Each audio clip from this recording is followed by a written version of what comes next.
am here to tell you what I think I did to get me into Parsons, specifically without a portfolio. Alrighty, hello, my name is Katie. Welcome back to my channel. If you are new here, I am a grad student at Parsons School of Design in something called Fashion Studies, and today I am here to tell you what I think I did to get me into Parsons, specifically without a portfolio. If you are new here, I do need to clarify something before we really get into all the details. And that is that I am not a design student. You heard me correctly, I am not a fashion design student at Parsons. No, I am in a 2-year graduate program called Fashion Studies, where I study the sociocultural phenomenon that is fashion from the academic perspective. We lean heavily on anthropology, sociology, history, economics, cultural studies, visual studies, pretty much anything you can think of that has to do with humans, understanding humans, and why we use fashion is pretty much what we do in fashion studies. My research specifically is looking at the world of vintage and how conceptions of what vintage is have changed over time. So I want to make it very clear that I consider myself an academic. I am not a design student. I don't know how to draw. I do know how to sew. I do sew my own clothes, and I have a background in cosplay, so I have some experience with a little bit of that design process and the sewing process, and it's one of the reasons why I'm interested in fashion from an academic perspective. For the rest of this video, we're going to go over a handful of things. First, I'm going to give you a little bit of my background, why I'm here, why I want to come to this program, what I'm doing with it, etc. The second is we're going to talk about grad school applications because they are very different from undergraduate applications, and we need to talk about what those differences are. And then lastly, we're going to talk about my application components, what I did for those application components, and why I think they made me a successful applicant. So without further ado, let's go ahead and get on into it. So I was originally a community college student where I majored in anthropology before transferring to a 4-year university. I went to UC Berkeley, where I finished the last 2 years of my education, my junior and senior year at UC Berkeley, also in the major anthropology. So I have a bachelor's degree in anthropology. However, while I was in my anthropology degree, I was focusing very heavily on one of the subsets or subdisciplines of anthropology, which is archaeology. Archaeology is the study of human culture through their material remains, and I spent a lot of time in the labs helping grad students with their research. I did some field work, I did some field schools, I did some volunteering, so I had a lot of experience with like hands-on archaeology. However, as I was going through the grad school application process for anthropology archaeology, something was missing. Like, something wasn't quite right. So I decided to take a step back and really take a more like macro view of all of the things that I was interested in during my time at Berkeley. Now, as much as I loved the lab work and getting to work with archaeological materials, I noticed that what I wrote about for my final projects was repeatedly something that had to do with aesthetics, bodily adornment, the relationship between clothes and the body, fashion, and the archaeological remains of those things. In my second to last semester, I took a class called paleopathology, which is essentially how we understand human conceptions of illness and disease through the archaeological record. And my final project was actually a video script for a video that is here on my YouTube channel about the relationship between bioarchaeology and the practice of corseting. In researching for that project, I relied a lot on fashion scholars. I read a lot of Valerie Steele because she wrote a book on the corset. I wrote Joanne Entwistle, who wrote a book called The Fashion Body, and a book by a bioarchaeologist called Rebecca Gibson, who also leaned on a lot of these fashion studies scholars. I took all this information to a professor of mine and asked her what I should do with this. She told me to look into design history programs. So that is how I ended up applying to Parsons. Now, Parsons program isn't strictly a design history program. They do have a art and design history and theory program that is the sister program in my department, but I wanted to apply to the fashion program, the fashion studies program, because I had that particular interest in clothing and bodily adornment. That is how I ended up here.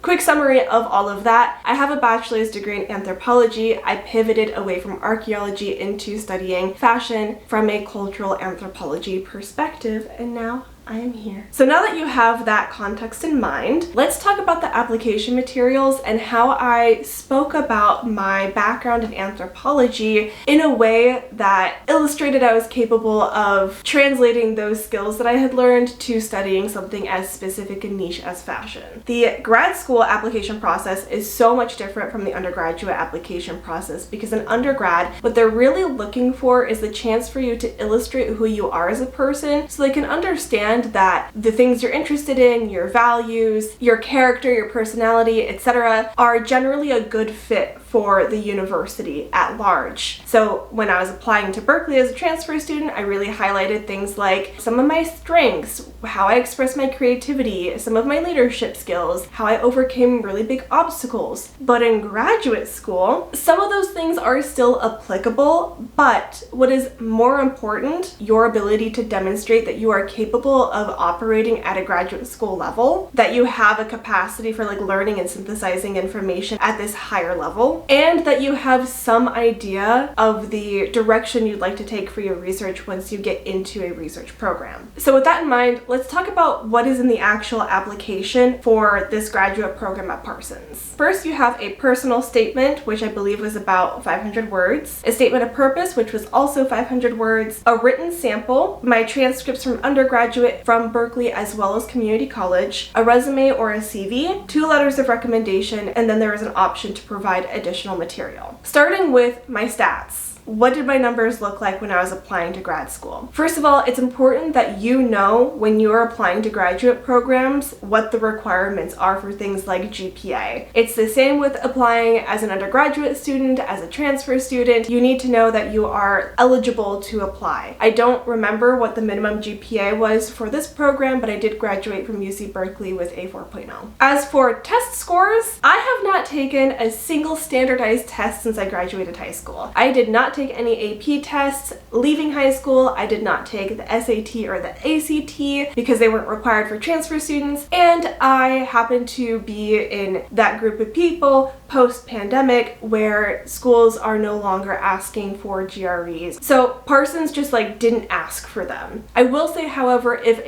you are applying to a competitive school and they make them optional, it's probably a good idea to do them anyways because it essentially makes you a more competitive student. Moving on, let's talk about essays, or the personal statement and the statement of purpose. Your personal statement and your statement of purpose are critical to your graduate application. Just like the undergraduate essays and the personal insight questions for the UCs are really critical to getting into a good college, your personal statement and statement of purpose are the chance where you get to tell the university what you want to do and why you want to do it there. But what is a personal statement and a statement of purpose, and what goes into them? The statements that you provide as part of your applications are meant to give the admissions committee a clear indication of who you are as a potential candidate for their program. The goal is to essentially prove that you're not only an eager student, but that you're also a capable student. A statement of purpose is designed to showcase your abilities as a researcher, while a personal statement is meant to give the admissions committee a glimpse into who you are and what your personal connection is to the work that you're aiming to pursue in graduate school. The statement of purpose generally breaks down into 3 major sections. That is your research proposal, your academic background, and why you're applying to this particular program. The personal statement, however, should have 4 main sections containing a personal anecdote, your scholarly interest or connection to the course, some of your personal background that makes you interested in this, and again, why you're applying to the program. For me, this is what that looked like. For my statement of purpose, I introed with a paragraph about what I was interested in researching, including a little bit of background context about that topic and where I intended to make my intervention and why that intervention was important both to me and the scholarship. I believe I was writing about certain representations of colonialism through fashion on social media, and that I wanted to make this intervention because research on social media and fashion is not necessarily new, but still definitely has a lot of ground to cover. Then I also talked about how some of these ideas came through my experience with projects that I worked on in undergraduate courses while at Berkeley, mainly that video on paleopathology and the bioarchaeology of corsets. And then I wrapped up with the particular things about the program at Parsons that appealed to me. So I named particular courses, faculty members I wanted to work with. I highlighted specific electives in the elective focused program that allows you to pick particular tracks that cater to either fashion writing or fashion curation, which are like the two kind of focuses of my degree. For my personal statement, this looked like opening with a personal anecdote about my experience dressing in vintage fashion, but more importantly, how dressing vintage connected me to an online community. I connected this to the idea of fashion studies as an academic discipline by discussing that I observed the impact that fashion can have in expressing and negotiating identity and community. From there, I offered a little bit more of a conceptual understanding of how my training in anthropology lends itself to the kind of research that I'll be doing, namely that I have an understanding of material and visual culture that I can build upon while at Parsons. Then I closed by emphasizing again that Parsons was like the only place for me to be able to do this work. And if you want to hear my graduate application essays in depth, stay tuned for that video because I will be doing that soon. Resume and CV. I actually chose to submit a CV over a resume because a resume is usually only about 1 to 2 pages and really focuses on your professional experience. Meanwhile, a CV or a curriculum vitae has both your professional experience as well as your academic experience. As someone who's done a lot of undergraduate research, has gone to conferences, and won a couple of awards that I wanted to highlight, I chose to opt for the CV over the resume just because it's longer and allows you that extra space to not only highlight your professional experience but your academic experience as well. Letters of recommendation. I actually wrote a template for how to email asking a professor for a letter of recommendation. I'll leave a link for that below. But when you're asking for a letter of recommendation, depending on how many letters of recommendation they ask for, I recommend choosing a mix of a couple of different things. A professor who knows you well, a professor who can speak to your research abilities, and if you have a third option, someone who has worked with you professionally. So I asked the professor who I wrote my bioarchaeology of corsets project for because that project was really instrumental in my desire to want to go to this program, so I thought she would be able to speak to my capacity to understand course information and then apply it to a subject. I then asked a professor that I've worked with in a research capacity, not just as her student, and if I had a third person, I would have asked someone that I've worked with professionally, probably someone like Kaylin, because we used to work together for Accepted Consulting and Accepted Society. Lastly was optional material. In the application portal for this program, there was the option to submit something else. Because my written sample was adapted from the script that I wrote for this video, and because in my application I talked so much about digital platforms and social media, I wanted to illustrate that I not only consume content, but that I understand content, I understand how it's made, I understand how to make it, and how to effectively communicate information to a broad and public audience. So I chose to submit that YouTube video as part of my additional materials. So that is everything that I did for my application. However, I do know that there's some other things in the application. I mean, you have your basic demographic information that you have to fill out, like who are you? How old are you? That kind of stuff. Where are you from? But there is also some fellowship applications that I chose not to apply to. There's an entrepreneurial program. I don't know a lot about it, but if you're interested in hearing about it, I have a friend who's in that program, but I chose not to apply to it because I just wasn't interested. So that's another big piece of the application that you should be aware of if you want to apply to this program. So yeah,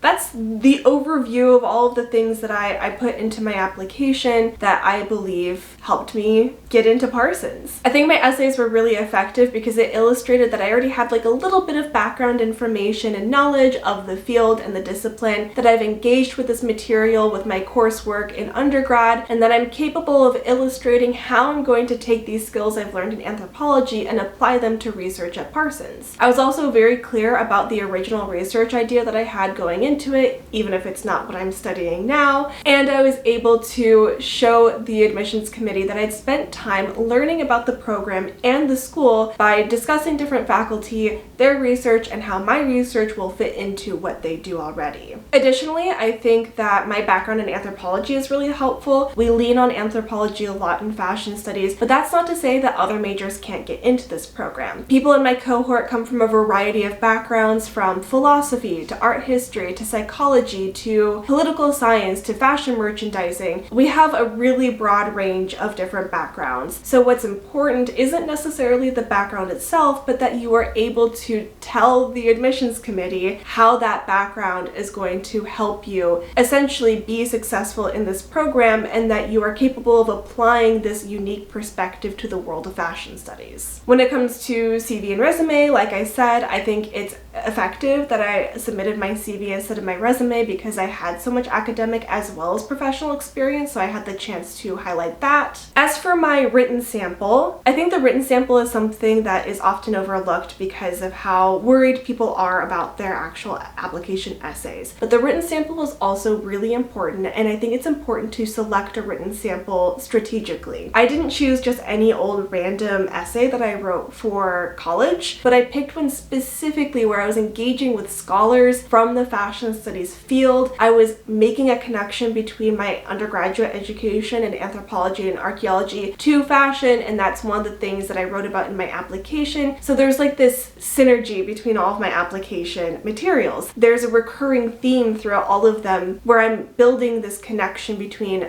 anthropology and what I want to do in grad school. When you take a step back and kind of like look at all of this material, I guess in a way it actually does feel a little bit like a portfolio. It's just not visual, it's all written. But it is a lot of work and effort to make all of these components come to life in a way that accurately and effectively reflects who you are as a person and who you want to be as a researcher. Keep that in mind when you are writing your application. Grad school applications are hard, they're time consuming, and sometimes they can even be a little bit challenging emotionally and personally. Some people find it really, really difficult to talk about themselves in the way that grad school applications ask you to talk about yourself. I personally don't really have that problem. I love talking about myself, but for example, my husband, he just applied to grad school and he really struggles with speaking positively about himself, so it was a very emotional journey. So just keep those things in mind. It's okay. It's going to be hard, but that's okay because it's worth it on the other end. I have so loved my time at Parsons. I've loved my time in New York. Well, most of the time I love my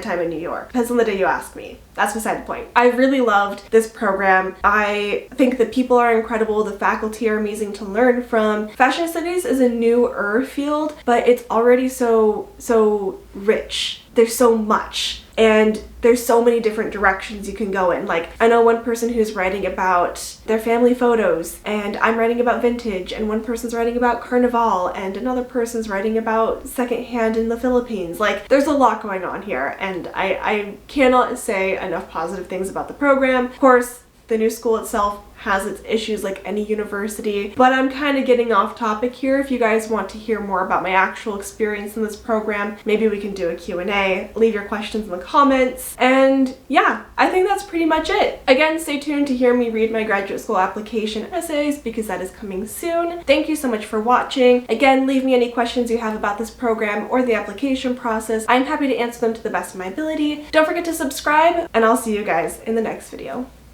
Bye!